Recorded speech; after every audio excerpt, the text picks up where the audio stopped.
90, sur 100 présidents, peut-être 90 sont des marionnettes. Il faut que ça cesse. Il faut que les présidents qui ont été élus, choisis par le peuple, prennent les devants et qu'ils ne suivent pas le mimétisme coupable et complice des marionnettes qui siègent à l'Union africaine. Nous voulons être un peuple respecté. On n'a pas besoin de charité, de mendicité.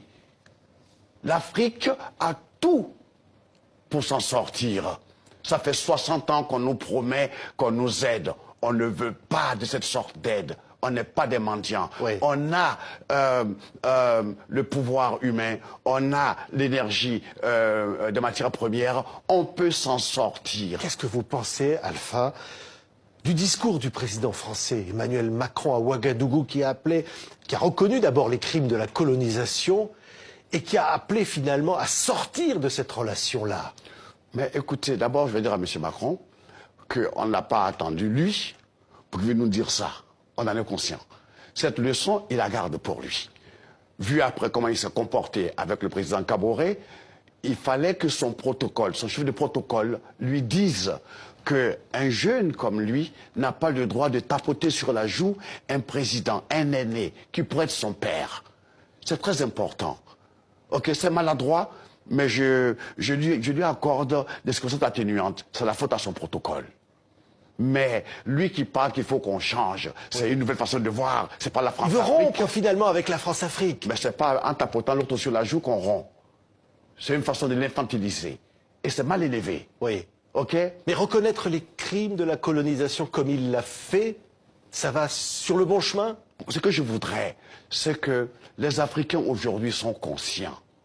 Moi, ce que je voudrais dire, que tous les jeunes Africains qui sont dans les grandes universités, qui voient comme ça nos chefs d'État patauger, qu'ils prennent l'exemple d'un pays que je connais, la Côte d'Ivoire, qu'ils fassent entrer des jeunes forces, des jeunes énergies, des cerveaux qui sont ici en Europe, aux États-Unis, en Angleterre, en Allemagne, pour que ceux-là derrière puissent donner des conseils et aider nos présidents à avoir un peu de dignité. Oui, mais qu'est-ce qu'ils peuvent faire ces jeunes?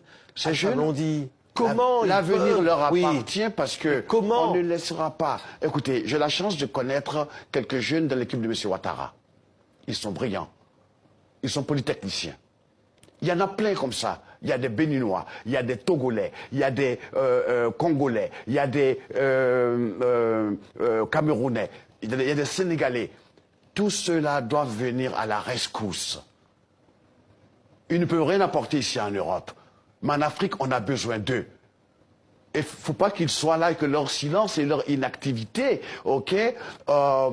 permettent à des gens de venir nous humilier. Les énarques comme M. Macron, il y en a aussi en Afrique. Donc ce n'est pas un petit énarque président qui va venir se foutre la gueule de nos pères et de nos aînés. Il a expliqué qu'il ne cherchait pas du tout cela. Il a expliqué qu'il ne cherchait pas d'ailleurs à humilier, que c'était voilà, autre chose. Ben, autre chose, justement. Pour nous, chacun interprète comme il veut. On aime bien Macron, on aime bien sa jeunesse, mais cette maladresse, tu comprends, on l'a pris tous personnellement. Et je souhaiterais que, s'il a l'occasion de réparer, qu'il le fasse, ou que son protocole lui enseigne comment en Afrique on respecte les aînés. Maintenant, je voudrais m'adresser surtout à l'Union africaine. L'histoire de la Libye. Kadhafi, qu'on l'aime pas, était un membre de l'Union africaine. Donc, l'Union africaine ne pouvait pas autoriser, admettre que M. Sarkozy et l'OTAN viennent bombarder, démolir la Libye. C'est inacceptable. Il faut, à partir de maintenant, qu'ils sachent tous que s'ils ne font pas une unité véritable, quand je dis d'unité, je parle d'unité militaire, pour que la grande armée africaine, de l'Union africaine, soit cette armée qui va régler les problèmes africano-africains. Et que ce n'est pas la France qui va envoyer des soldats au Mali ou en Centrafrique. Ce sera l'Union africaine. ok, et que aucun pays n'aura le droit de venir enlever, faire assassiner un membre de l'Union africaine. Ok, c'est un crime. Et ceci étant la genèse sacrée de cette vente d'esclaves. Ça aussi, c'est de la foutaise. C'est parce que le continent africain, ce colosse, n'a pas encore mesuré son muscle. Il est grand temps que nos présidents prennent conscience de leur force. Nous les critiquons, mais nous savons